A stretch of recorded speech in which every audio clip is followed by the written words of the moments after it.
염상섭의 만세전 3회 후반부가 되겠습니다. 나 이인화가 하관 시모노세키죠. 관부 연락선을 타고 부산으로 가려는 와중에 검찰의 검열을 받으면서 우리 민족의 어떤 당대 현실에 대해서 아주 깊이 있게 절감하는 그런 장면이 되겠습니다. 이 소설은 일본 유학생인 나 이인화예요. 이름은 이인화가 동경에서 서울까지 오는 며칠간 3일간의 여정을 그린 작품이다. 자, 여정을 그린 작품이니까 이거는 여로형 소설 내지는 여로형 구조를 가지고 있다라고 보시면 되겠네요. 자, 오른쪽 상단에다가 여로형 구조와 관련된 예전에 녹음된 영상이 있습니다. 그것을 링크를 걸어 놓을 테니까 꼭 참고하시기 바라겠습니다. 원래 제목은 묘지로 1922년 7월부터 9월까지 신생활이라는 잡지에 연재되다가 잡지 자체가 폐간이 돼버려요. 그러니까 연재가 중단되고 나중에 24년 시대일보라고 하는 신문이 창간되면서 거기서 제목을 만세전으로 바꿔서 연재합니다. 이때 만세전이라고 하는 것은 3.1운동 만세 직전, 그러니까 3.1운동이 언제 일어났죠? 그렇죠. 1919년 3월 1일이죠. 그러니까는 1918년 뭐 이렇게 이해하시면 될 것 같아요. 그 당시 시대 상황을 잘 드러내고 있다. 원래 제목인 묘지는 작가가 인식한 당시 일제강점기 조선의 현실을 뭘로 봤다? 구더기가 들끓고 있는 무덤으로 인식하였음을 알 수 있다라고 할 수 있겠습니다. 나는 몸을 다 훔치고 옷 입는 터전으로 나왔다. 공간이겠네요. 그죠? 자, 그러니까 결국 나왔으니까 공간의 이동이 되겠고요. 장면의 전환이 되겠다. 나는 사람, 드는 사람, 나가는 사람, 들어오는 사람 이거죠. 한참 복작되는 틈에서 불이 나게 양복 바지를 꿰매이 서 있으려니까 어떤 보지 못하던 친구가, 이거 진짜 친구 아니에요? 웬 사람이, 정체는 형사가 되겠습니다. 반쯤 문을 열고 중절 모자를 쓴 대가리를 불쑥 드밀며 황당한 안색으로 방 안을 휘휘 둘러보더니, 자, 요거는 그냥 외양묘사일 거야. 그죠? 근데 대가리라고 하는 거 보니까 조금 부정적인 이미지로 이제는 표현을 하고 있어요. 자, 결국 뭡니까? 외양을 묘사하고 있다. 누구의? 형사의. 실례 올시다만 여기 이인화라는 이가 계십니까? 난데. 하고 묻는다. 네, 나요. 왜 그러우? 나는 권자. 여기서 말하는 권자는 그 사람, 이런 뜻이에요. 앞으로 두어 발자국 나서며 이렇게 대답을 하였다. 권자는 한참을 찾아다니다가 겨우 만난 것이 반갑다는 듯이 빙글빙글 웃으며, 듯이야, 이건 그러니까 관찰자 시점이에요. 요거는. 자, 문을 활짝 열어젖히고 서서 이리 좀 나오라고 마치 뭐하듯 명령하듯 소리를 친다. 외양과 행동 묘사. 학생복에 망토를 두른 체격이며 제딴은 유창하게 한답시는 일본어의 어조가 묻지 않아도 조선 사람이 분명하다. 그러니까 조선 사람인데 굳이 조선말 안 쓰고 이인화라면 조선 사람일 텐데 일본어를 쓰고 있어요. 그죠? 이 형사, 자, 겁먹들었나? 그래도 짓궂이 일본어를 사용하고 도리어 자기의 본색이 탄로될까 보아 염려하는 듯한 침착하지 못한 행색이 나의 눈에는 더욱 수상쩍기도 하고 마음이 근질근질하기도 하였다. 나의 성명과 그 사람의 어조를 듣고 우리가 조선 사람인 것을 짐작한 여러 일본인들의 시선은 나에게서 그자에게로, 그자에게서 나에게로 올지 갈지 하는 모양이었다. 한마디로 주변 사람들이 나와 그 사람을 계속 쳐다보고 있는 거예요. 번갈아서. 쟤네들은 조선인 같은데 일본어 쓰네, 이런 거겠죠. 뭐 말하자면 우리 두 사람은 일본 사람 앞에서 연기하는 이에요. 앵무새 모양이었다. 그리고 보니까 나도 조선 사람인데 조선 안 쓴 거야. 일본어 쓴 거야. 그래서 우스꽝스러운 연기 같았다라고 하는 어떤 자조적인 화가 보여지고 있다라고 보시면 되겠습니다. 무슨 이야기인지 할 말 있거든 여기서 하구려. 그래도 나는 기연인가 미연인가, 자 요런 단어는 우리가 잘 안 쓰는 말이죠, 그죠? 근데 사실은 잘 쓰는 말이에요. 어떻게? 줄여서 긴가민가 하여 역시 일본어로 대답하였다. 하여간 이리 좀 나오슈. 말씨가 벌써 그러한 종류의 위인인 것을 의심할 여지가 없다고 생각한 나는 그러한 종류? 뭐야? 조선인이면서 일본인 행세를 하는 사람. 그 말하는 것이 언사는 말하는 행동. 교만한 것이 첫째 귀에 거슬려 다소 불쾌한 어조로 그럼 문 닫고 나가서 기다려 하고 소리를 지르고 다시 내 자리에 와서 주섬주섬 옷을 마저 입기 시작하였다. 왜? 나오라고 하니까 뭐 별 수 있나? 여러 사람의 경멸하는 듯한 시선은 이때 여러 사람은 누구겠어요? 그렇죠. 일본인들이죠. 내 얼굴에 어리우는 것을 깨달았다. 더구나 아까 노동자를 모집할 의논을 하던 세 사람은 힐끗힐끗 곁눈질하는 것이 분명하였으나 왜? 그때는 조선인인 거 몰랐거든. 그래서 조선을 뭐시 막 비하하고 그 다음에 깔보고 그 다음에 이 사람들 뭐 수탈해가지고 노동자로 데리고 가고 뭐 이런 얘기했거든. 그러니까는 힐끗힐끗 보는 거죠. 다 들은 거 아니야? 이런 거지. 일본말까지 하는데 이러는 거지. 나는 도리어 그 시선을 피하였다. 불쾌한 생각이 목구멍까지 치밀어 오는 것 같을 뿐만 아니라 어쩐지 기운이 줄고 어깨가 처지는 것 같았다라고 하는 것은 어떤 무력감에 빠졌다는 거죠. 그죠? 조선인으로서 부당한 상황을 겪었으면서도 누구 때문에? 요 3명. 그것에 대해서 제대로 대응하지 못했던 것에 대한 자기 자신에 대한 무력감이에요. 옷을 다 입고 문 밖으로 나오니까 그 사람은 맞은편에 기대어 웅숭구리고 서서 웅숭구리고 움츠러들고 서서 참 꼴사납다. 그죠? 서서 기다리는 모양이다. 미안합니다만 나하고 짐을 가지고 저리 좀 갑시다. 뒤를 쫓아오면서 애원하면 아까하고 좀 다르네요. 그죠? 호령하는 듯 명령하는 듯한 어조였다가 이제 갑자기 태도가 바뀌었어요. 자, 갑자기 공손해지며 비굴해지기까지 했다. 한마디로 고자세에서 저자세로 바뀌었다. 아니 댁이 누구길래 어디 가잔 말이오? 참, 나는 모모서에서 왔는데 잠깐 파출소로 갑시다. 자, 이제 신분을 드러내고 있네요. 참 싸가지 없다. 자기의 임무는 말하지도 아니하고 덮어놓고 가자고 한 것이 잘못되었다는 듯도 하고 한편으로는 자기가 일본인 행세하는 것이 내심 부끄럽고 또한 나에게 노영이 조선 사람 아니요 하고 탄론하지는 않을까 염려가 있어서 앞이 굽는다는 듯이 언사와 태도는 점점 풀이 죽고 공손하여 졌다. 자, 이건 진짜 그런 거야? 아니면 내 생각이야?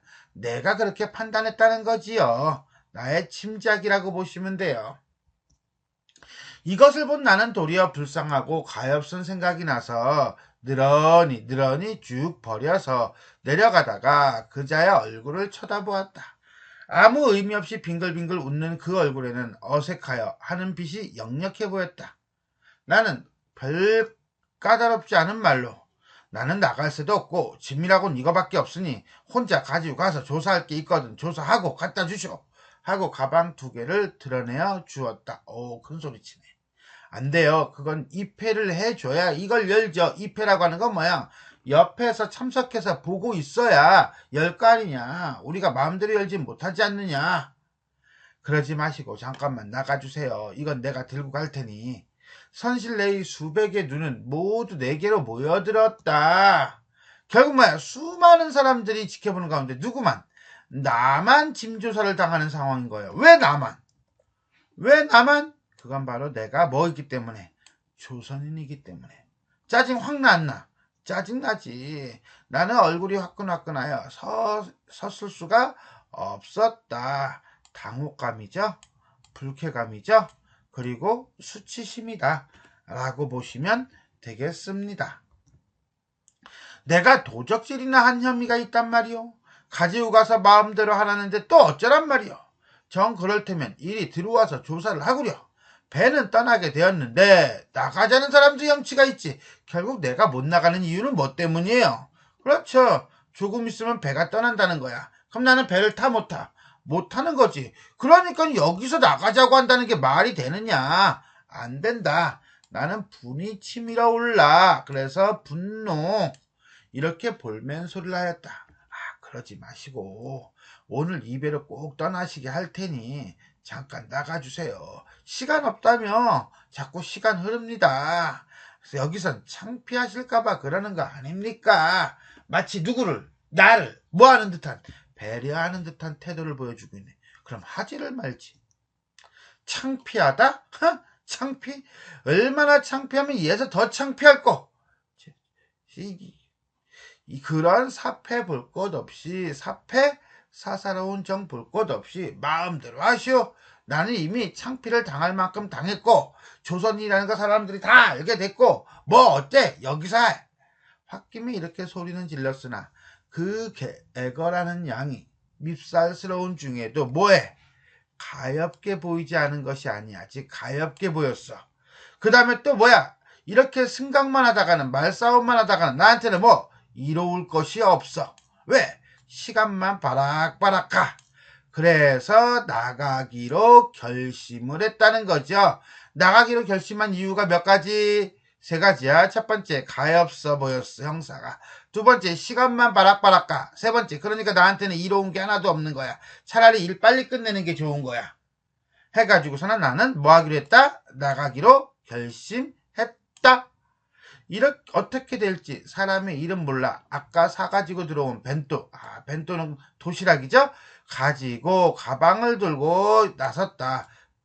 어떻게 될지 몰라서 뭐야? 도시락까지 다 챙겼다는 것은 결국 나의 성격이 어떤 성격? 그렇죠.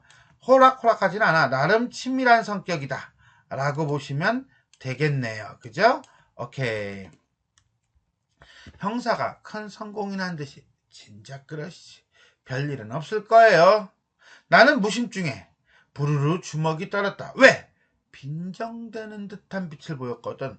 그렇지 네가 이러는 거야. 짜증 확 났나? 나는 기껏이 지 불쌍하다고 생각했는데 그러니까 더 열받은 거지요. 분노. 가판끈으로 나와서 승강구까지 불러다가 조사를 하게 하려고 하여 보았으나 그것도 들어주지 않아서 화가 나는 것을 결국 나는 다리, 잔교라고 하는 건요. 어떤 배 타려면은 껑충 뛰어갈 수는 없잖아. 그죠? 그러니까 거기 조그만 다리 놓죠? 그거하고 똑같아요.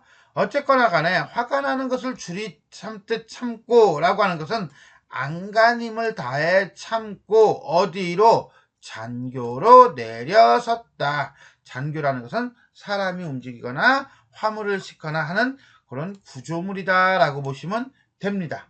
어쨌거나 저쨌거나 어쨌거나 그쨌거나 간에 결국 나는 형사의 요구에 배에서 잠시 내린 거지요. 여기까지가 장면 첫 번째가 되겠습니다. 자, 이런 공간의 이동에 따른 나의 심리가 어떻게 변하는가 잠깐 보도록 합시다. 일단 욕심을 받게요. 나는 권자의 그 사람의 신분을 짐작하죠. 일본인이구나.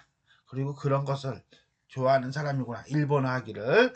그리고 난 다음에 어떻게 합니까? 선실에서 나는 다른 승객들의 시선을 의식하며 부끄러워하죠. 그 일본인 자꾸 나오라고 하니까. 그러다가 이제 결국 무안을 느낀 나는 장교까지 이동을 합니다. 장교까지 이동을 하지만 자신의 요구가 묵살당하자 화가 나요. 하지만 결국은 참죠. 뭡니까? 내가 왜 장교까지 이동을 해요? 그건 요거 때문이죠. 자, 첫 번째 가엾다라는 생각이 들었고요. 두 번째 시간을 끌게 되면은 연락선을 배를 놓칠지도 몰라요. 나한테 이로운 게 하나도 없다는 거죠. 그래서 따라 나선 것이다. 그런데 나로 하여금 빈정되니까 나에게 빈정되니까 내가 열받은 거다 라고 보시면 돼요. 자, 그래서 공간의 이동이 이렇게 나오고요. 심리가 조금씩 바뀌죠. 이런 것들은 어떤 박스 보기를 통해서 출제가 될 수 있는 부분입니다. 대합실 앞까지 오니까 아까 내 명함을 빼앗아간 인내버스, 이 형사였죠, 그죠? 처음에 요 영상 앞에 영상에 나와요. 양복의 외투를 입은 또 한 사람과 이 사람이 다 윗대가리인가 보다. 무시무시하게 경계를 하고 서 있다가 우리를 보더니 아무 말 하지 아니하고 이럴 때가 더 무서워. 기선 화물을 짐더미같이 쌓아놓은 뒤에서 앞서 들어갔다. 그러니까 다른 사람이 보이지 않는 곳에서 가방을 가진 자도 아무 말 아니하고 따라 나섰다. 이거 배까지 찾아와서 나 꼬셔낸 놈이죠. 나는 가슴이 선뜻하는 것을 참고 아무런 반항할 힘도 없이 관에 들어가는 소처럼 비유법을 쓰면서 무기력하게 뒤에 서 있었다. 깨갱한 거죠. 큰 소리 좀 치지. 네 사람이 예정한 행동을 취하는 것처럼 하는 거 보니까 결국 뭐예요? 나를 포함한 양복 입은 형사, 인내버스를 입은 형사, 나를 데리고 온 형사, 그 다음에 나. 네 사람은 예정한 행동을 취하는 것처럼 하고 있어요. 결국 뭡니까? 이런 검색이 빈번하게 있었다는 거야. 처음 있는 일이 아니야. 나도 역시 처음 당하는 건 아니야. 그러니까 상황을 알아. 뭘 할지를. 묵묵하고 침중한 가운데 모든 행동을 경쾌하게 하는 것이 마치 활동사진에서 보는, 활동사진? 영화에서 보는 강도단이나 그것을 추격하는 탐정 같았다. 그럼 내가 마치 강도단이 돼버린 케이스네. 네 사람은 화물에 가려 행인에게 보이지 않을 만한 곳에 와서 우두구둑 섰다. 대합실의 유리창에서 흘러나오는 전광만은 양복장이 안곁에 소리 없이 반짝 빛이었다. 자, 이런 거. 이런 전광이 빛이 안경테에 소리 없이 반짝 빛이었다는 것은 이러한 양복장이가 이러한 묘사를 통해서 어떤 이미지를 갖게 돼요. 그렇죠. 냉철함 내지는 비정함 이런 이미지를 갖는다 라고 보시면 되겠네요. 오늘 위해서 하루 묵지 못하겠소 라고 하는 것은 오랫동안 하겠다는 거죠. 그러니까 아까하고 말이 달라지는 거예요. 그죠? 양복장이가 우선 입을 벌리며 가방을 빼앗아 든다. 입을 벌리며 이거야? 아니죠. 이런 말을 하며 좁은 골짜기에서 나직하게 내리는 거세고도 굵은 목소리는 이 세상에서 들어본 목소리 같지가 않았다. 한마디로 저승사자. 나는 얼빠진 놈 모양으로 아무 생각 없이 안경알이 하얗게 얼룽얼룽하는 그자의 두툼하고 둥근 상을 쳐다보며 서 있었다. 너 뭐래니? 그자도 나의 표정을 하나라도 놓치지 않으려는 듯이 입술을 악물고 위협하는 태도로 노려보다가 일종의 뭐예요? 그렇죠. 나와 그자와 나의 대결 상태죠. 벼랑간 은근한 어조로 하루 새서 가시구려 하는 양이 마치 정다운 진객을 만류하는 것 같았다.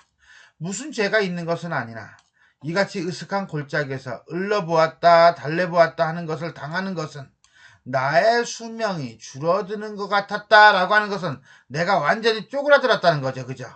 완전히 두려움 속에서 확 빠져들어간 거예요. 만일 내가 부자로서 이런 꼴을 당했다면 강도나 맞았다고 생각할 것이다. 나는 정신을 바짝 차리고 대답을 하려 했으나 참 정말 귓구멍이 막혀서 입을 벌릴 기운도 없었다. 뭐예요? 두려움에 대한 자기 심리를 쭉 설명해주고 있는 거예요. 묵기는 어디서 묵으란 말이오? 유치장이나 가잔 말씀이요? 입에서 떠나게 한다는 약조를 하였기에 입에 떠나게 한다는 입에를 타고 떠나게 한다는 약조를 하였기에 나는 나왔으니까 약조대로 합시다. 두근두근거리는 마음을 가다듬고 신경을 극도로 긴장하면서 뭐했어? 이렇게 강력하게 반발을 했다는 거죠. 대체 나 같은 위인은 경찰서의 신세를 지기에는 너무도 평범하지만 그래도 입에만 놓치면 참 정말 유치장에서 욕을 볼 것이 뻔한 일. 하늘이 두 쪽이 되는 한이 있더라도 입에를 놓쳐서는 큰일이라고 결심을 단단히 하고서 웬일인지 가슴은 여전히 두근두근하지 않을 수가 없었다. 자, 이거는 내가 이런 말을 한 이유를 쭉 설명해 주는 거예요. 자신의 내면을 서술해줘요. 그렇게 함으로써 독자가 이해하고 그 다음에 상황을 어떻게 그 머릿속에다 그릴 수 있게끔 함으로써 생생함을 느끼게 하고 있다 라고 보시면 되겠습니다. 그럼 여기서 잠깐 할까? 양복장이가 나와 인내버스를 반반씩 보며 저희끼리 의논한다. 나는 우선 마음을 놓았다. 네, 그리지요. 인네버스가 찬성을 하니까 양복장이는 나에게 향하여 이것 좀 열어보아도 상관없겠소? 열쇠를 내라고 한다. 나는 급히 열쇠를 내줬다. 왜 급히 열쇠를 내줘? 그렇죠. 빨리 끝내야 되니까. 양복장이의 손에서 가방이 덜컥 열리었다. 어린아이 관같이 긴 모양의 트렁크를 유리창 그림자가 환히 비치는 화물 쌓인 밑에다가 열어놓고 들쑤시는 동안에 그 옆에 있는 인네버스를 입은 형사죠. 일종의 대유법이에요. 조그만 손가방을 조사하고 앉았다. 나는 이 편에 늘어니 서 있는 학생복 입은 자와 함께 두 사람의 내 손길만 내려다보고 있었다. 큰 트렁크를 맡은 자, 이건 누구예요? 그렇죠. 양복장이죠. 잠깐 수석수석하여 보더니 그 위에 얹어놓은 양복이며 화복들은 손에 잡히는 대로 휙휙 던지고, 아 진짜 짜증난다 그지? 옆에선 형사에게 주섬주섬 던져주고 나서 서류 뭉텅이와 서적 몇 권을 분주히 들치고 앉았다. 그러니까 얘가 지금 찾는 건 이거죠. 서류 뭉텅이하고 그 다음에 책 몇 권이에요. 여기에서 어떤 불온 서적이라든가 불온 문서가 있으면 잡아가려고 하는 거죠. 꼬투리 잡으려고 막 찾는 거야. 당시에는 이렇게 책이라든가 문건, 서류 같은 걸 가지고서나 여기 어떤 이적행위 내지는 독립운동과 관련된 것이 있는가 없는가 이걸 막 따지는 거예요. 그래서 이제 끌고 가고 고문하고 이랬던 적이 많다. 왜? 일제시대잖아. 조그만 트렁크 속에서 소득이 없었던지 그대로 뚜껑을 닫아서 옆에 놓고 인네버스도 다시 큰 가방으로 달려들어서 들여다보고 앉았다. 양복장이 분부대로 서적을 한 권씩 들여다보아가며 일일이 책 이름을 수첩에 기입하고 있었다. 왜? 지식인 선객, 손님인 경우는 그가 지닌 책에 대해서 매우 자세하게 검열했음을 알고 있다. 그 다음에 신분증을 압수를 했으니까 신분증에 주소가 있고 책을 전부 다 제목을 기록을 해. 그러고 난 다음에 가지고 가. 그래서 이게 불온 문서야. 그러면 이제 연락을 해가지고 서울서 잡아가는 거죠. 특히나 독립운동이나 사회주의 사상을 담은 책이라면 이거는 철저하게 무조건 잡아갔다 라고 보시면 돼요. 가방 속에서 갈팡질팡하는 형사의 네 손은 1분, 2분 시간이 갈수록 가속도로 움직인다. 나는 이놈들이 또 무슨 망령이나 부리지 않을까 하는 불안과 의혹을 가지고 망령? 엉뚱한 것을 가지고 트집 잡지 않을까라고 하는 불안감과 의심을 가지고 정광에 벌겋게 번쩍이는 양복장의 겹밤을 노려보고 있었다.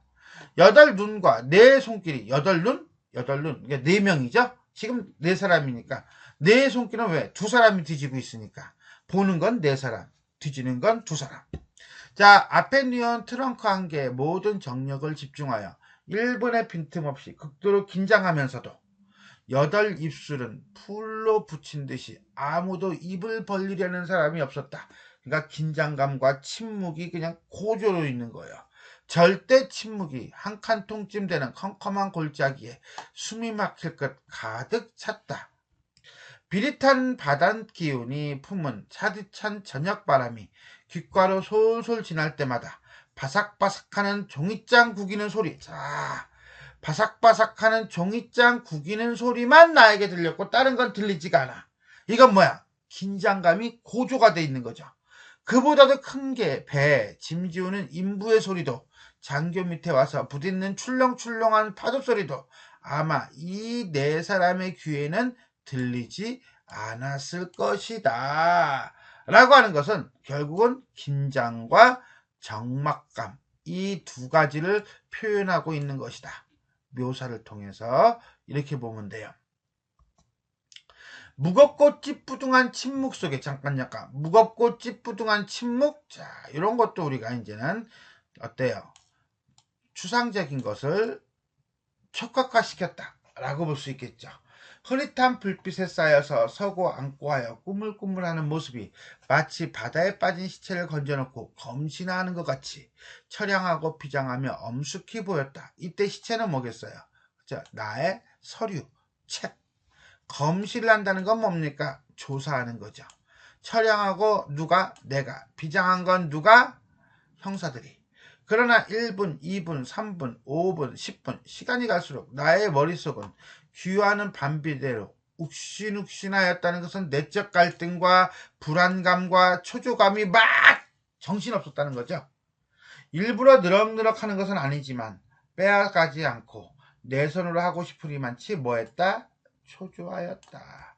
결국은 초조함과 불안함이라고 하는 복잡한 나의 심리가 요걸 통해서 보여주고 있다. 왜? 시간이 지나가거든. 그게 뭐가 문제인데? 배를 놓칠지 모른다는 걱정이라고 보시면 되겠네요.